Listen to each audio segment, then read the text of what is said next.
All right, young guys, brothers, guys, let's huddle up, guys. Let's huddle in. Y'all come on, let's huddle up, guys. Sometimes you just gotta let it go. Let's get into it.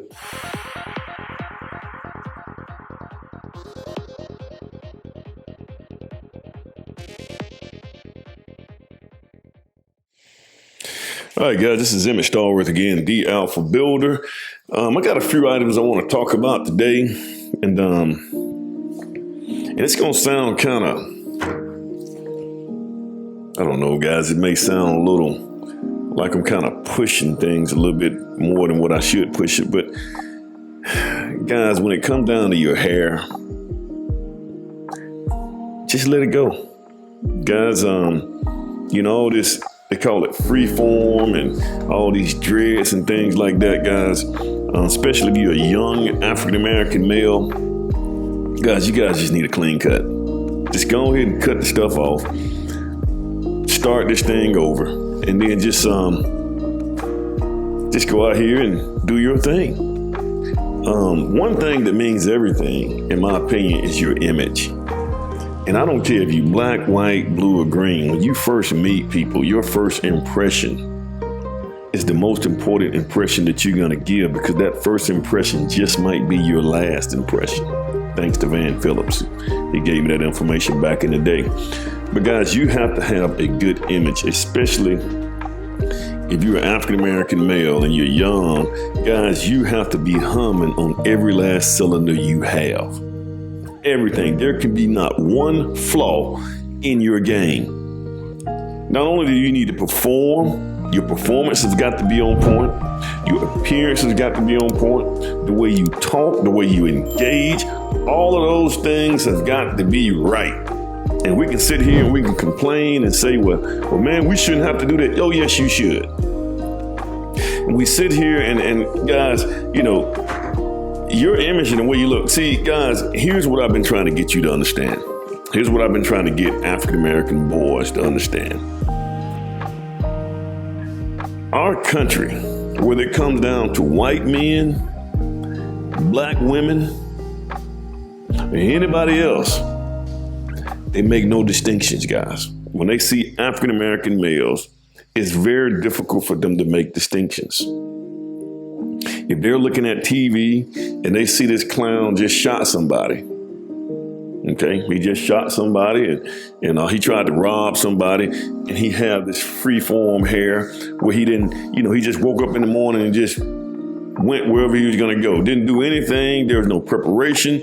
He didn't cut it. He didn't trim it. There's no discipline involved. He just got up in the morning, whatever way his hair formed up, that's just the way he had it. So when you got these guys that's doing dumb stuff, and you got someone who's trying to emulate them, let's say somebody was raised up in a suburban household and they still got that hair and everything. Well, this country and the people in this country are not going to make any distinctions. They're not going to look at this guy and say, well, he looks this. Well, he looks like this guy, but he probably ain't that guy. He don't rob and do crazy stuff like that. No, they're not going to do that. When they see you and they see him, if you got your hair like that, you're probably one too. This is just how we think. And you know why I know it's true? Because this is the way I think. If I was walking down the street and I saw a bunch of guys and they had their hair all dreadlocks and stuff like that, and I was walking down the street, and I could probably handle myself. But if I'm walking down the street and I saw 3 or 4 of them guys coming my way, I'm going to cross the street. And you can say, well, you're a coon or you're racist against your own people. Well, no, it's survival. It's survival. There's certain, you wonder why. Let's just say, for instance, you can have a horse that was just born. He could just be born and he might have been walking for about 2 hours. If that horse see a snake, the image of a snake, he's going to run, he's going to get away from it. Now you say, well, how does the horse know? Well, guys, that's passed on. The images, the horse don't have time to be trying to figure this stuff out because he got predators in the wild on the loose trying to get him. Or if you see a fox or something, they're going to take cover. They're going to try to get away from it. See, this is a survival technique, man. When you look at people, you're taking cues in your mind to whether or not you're going to be safe. And here's the thing, I have to agree with the white people on this one right here, man. If I'm looking at TV and every time I turn on TV, I look at even like Facebook or YouTube and all that kind of stuff, and every time I look at these things, I see one of these guys with their hair all bucked up and all this stuff and dreadlocks and stuff like that, and I associate these guys with people who have done something to somebody or who has robbed somebody and things like that. It's very hard for me to pivot and change. And let me tell you, brother, something, man. I can't get this right here. I'm trying to get these little points that I'm trying to talk about. A few points here. Guys, black guys, you have to understand that you're only 13% of the population. Matter of fact, black people represent 13% of the population. So you take half of 13, let's just say black boys probably make, let's just say 7% of the population. Well, let's just say 6% of the population, because we probably got more women than we have men. But you represent about 6% of the population. So that means that you represent a very small portion of the population. So the dominant society, I mean, you have to get in where you fit in at based on how the dominant society views you. And chances are that, black boys, guys, you're just not connected like you should be to the power structure of this country. You're just not connected as well. And that's with anything, man.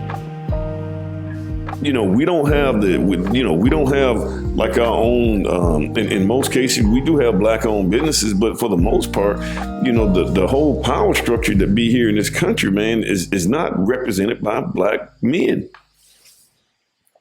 And also, I mean, even if it was, man, I mean, as a black man, I'm speaking as a black man, I want people who work for me. If you work for me or you're under my umbrella, my image means everything. So you become a representation of me. And I want my image to be clean cut. I want my image to be very similar to what I do. And I've been telling my boys, this is not something that, I'm sitting here just preaching. Guys, I'm talking to my own boys, and my own boys think that, hey, man, it's okay. We're going to let our hair grow out. You know something, they're going to have to find out the hard way too. I get it, man. Their mama tell them, hey, you can just do what you want to do. And this is a free world, man. And they should just accept you for how you look. That's what the mama tell them. And I had to tell my boys, look here, man, your mom is going to tell you things. It's really, in a lot of cases, not all, but in most cases, women are going to tell you what they think that makes you feel good, because it's all about your feelings and stuff. But as a dad, I'm going to tell you what reality is. And the reality is you're not connected to the power structure of this country. Chances are the power structure or whoever you have to engage with is going to allow you upward mobility in this structure that we're in here in this country. It's going to be somebody, it's going to be a baby boomer, or it's going to be a white male. Probability, it's going to be a white male from the age of, I want to say 45 on up. Typically, those guys are going to be more conservative in their views. They're going to be conservative. They're going to have a discipline about themselves. They're going to be very well disciplined, which is how they got to where they are. And that's the expectation that they're going to have for you. Discipline. Discipline means that you go every 2 weeks and cut your hair and get that stuff shaped up right. You don't just wake up in the morning and just whatever it do, free form, just whatever it do it. Or dreadlocks. Now, some guys, I get it. These little young girls, man, the young girls in the days, they like that stuff, especially young African American. They like this thuggish. They like this. They're just so connected to this Pookie mindset. And he's hard, man. He has a Glock or whatever, and he's got these guns, and he's just tough, man. And he sells drugs. They like that stuff for now. The younger, yeah, they kind of like that stuff. They like that look and all that kind of stuff, because the rappers and all this kind of stuff, the NBA young boy and all those guys, this is what they like now. typically when they get a little older, man, they see that they ain't going nowhere with those guys, that those guys are really struggling. And then they change their tune, but in most cases, it's too late. But guys, I get it. That's what these young ladies, you guys are just giving, you're giving the young ladies what you think they want. And that's probably what they want right now. But if I was you young guys, number one, forget about the ladies. Forget about what they think and what they want. Just forget about all of it together. Focus on your purpose. Clean yourself up, cut your hair, cut that crap off, get a clean cut, and go out here, get you a job, or get you something and move yourself up and build yourself and make your money and keep that thing moving. This is the way. This is where we are now. So I just think that, I don't care what they tell you guys. Cut your hair. Cut that stuff off and get you a job. It's not going to hurt anybody. And there's just certain things in this world that, there are certain things you can control. There's certain things you can't control. I can't control the color of my skin. I just can't. I'm not trying to be Uncle Tom or anything, guys, but I can't control my skin color. It is what it is. That's what God gave me. But you can control your hair. You can control your weight. You can eat right and not get yourself out of shape and stuff like that. You can control whether or not you work out. See, these are things that you can control. You can control what you put on, how you dress. See, the things that you can control it. But guys, you got to get your point to where your image, you got to have a good image, a good clean image to where you can get into these circles so that you can move up. And it's not being a brown noser or sucking up anybody or kissing somebody's tail. It's not that. We all had to do this, guys. We all have to. You had to get in the game. Once you get in, here's the thing, guys. Like Jay-Z, man. Once you get in the game, or once you get in there and you make your money, you do what you want to do after that. So once you get your money right, you get enough FU money. I mean, you got enough money and you can just say, well, hey, you like it or leave it. But you got to get that stuff off your head, guys. I keep telling you. Let me see. Let me make sure I'm not missing all my points, guys. Let me see. I think I done hit them suckers real quick, guys.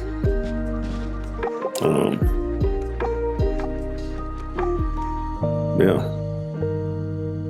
Brothers, let that stuff go. Cut it. You can go and get it like this right here. You see, I got mine. Get it on down. You don't have to be quite this low. Don't get you get it skin on the sides and stuff like that. And get out here and get your game right. Get your image right. Put on some decent clothes. Get your pants hanging all off you and stuff like that. And